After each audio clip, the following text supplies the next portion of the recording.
stage where sometimes you can say, what do you want to talk about? And they look at you and go, right?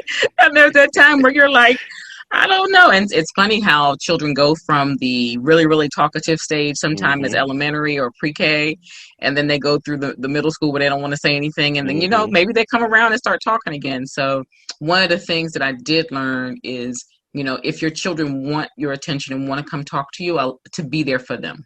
And allow them to talk to you. So, it's great with both of my children who have totally different personalities. Some of them talk, sometimes Matthew talks a lot and sometimes he doesn't, and the same thing for Morgan. But it's great to see how I can just, at this time I'm trying to do more listening, not just talking at them and giving them direction, because, this is when they're trying to choose friends and, figure out their own self-esteem and what's important to them.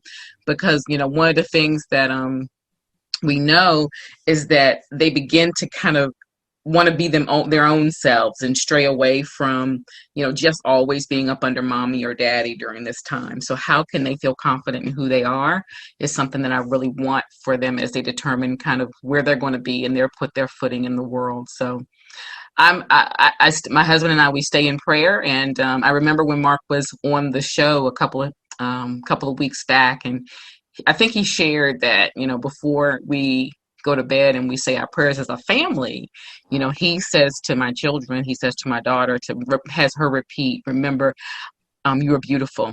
You are beautiful. And then he makes my son say, I'm the greatest man alive. I'm the greatest man alive. And so it's, we laugh over it and they're always like, oh, dad.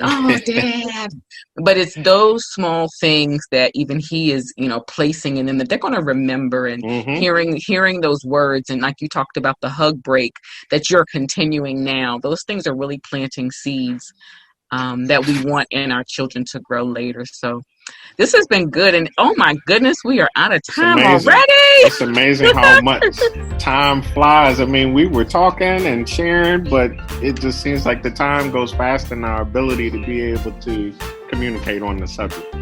Yeah.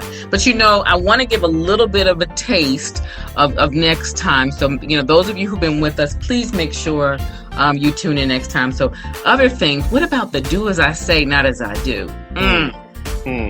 We're gonna dive into that one a little more, and a couple of other things that that we know about think we know about parenting, not sure what we know about parenting, and we'll talk more about those next time. So thank you, ladies and gentlemen. We look forward to our second session, the Parent Chronicles Part 2. We appreciate you joining us. As always, we want to be able to give a shout out to Vision and Purpose Lifestyle Magazine, our co-owners, Karen McConnell Jones and Dr. Sharon Porter. Thank you again always for allowing us to share this platform with you. Take care, everybody. God bless. Village Talk, where we highlight the voices and views of the community. Thank you for joining Village Talk Podcast with hosts Cortland Jones and Shauna Felton King.